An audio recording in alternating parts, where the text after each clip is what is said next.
este viața noastră și care ne așteaptă ca din credința noastră noi să ne apropiem de El.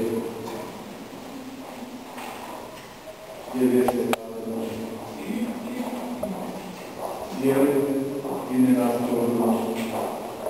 Trebuie să ne deschidem gândurile.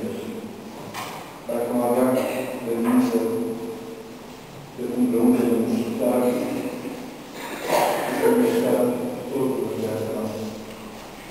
Putem să mișcăm această lume inertă în alții cinstiri de Dumnezeu. Asta nu este clarizată. Credința noastră va vindeca lumea de toate rău. De aceea suntem aici. Și ne rugăm. Doamne, dă-ne credință.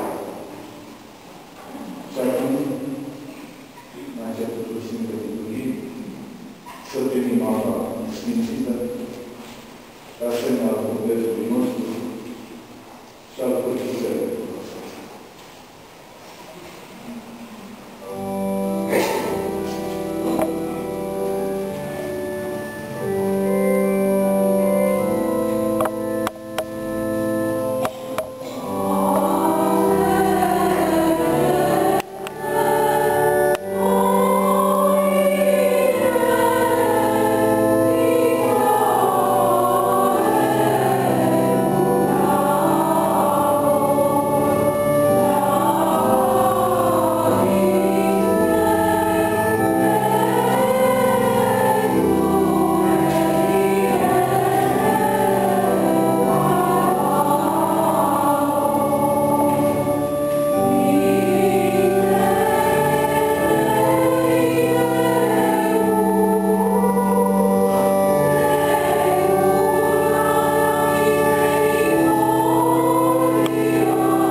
În timpul acela, apostolii Iosif Domnului,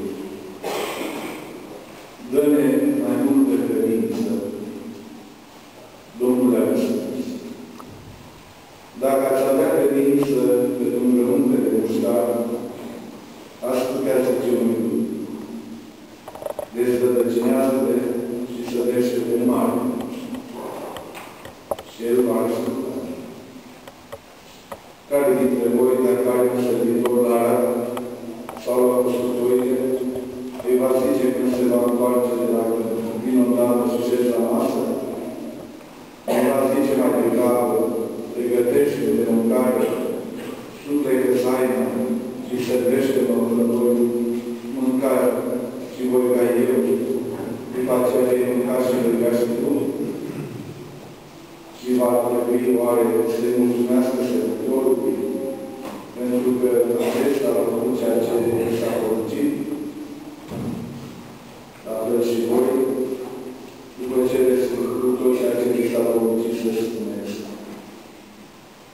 Suntem niște servitori necredincioși. N-am făcut decât ceea ce am dat voi să facem. Cuvântul Domnului.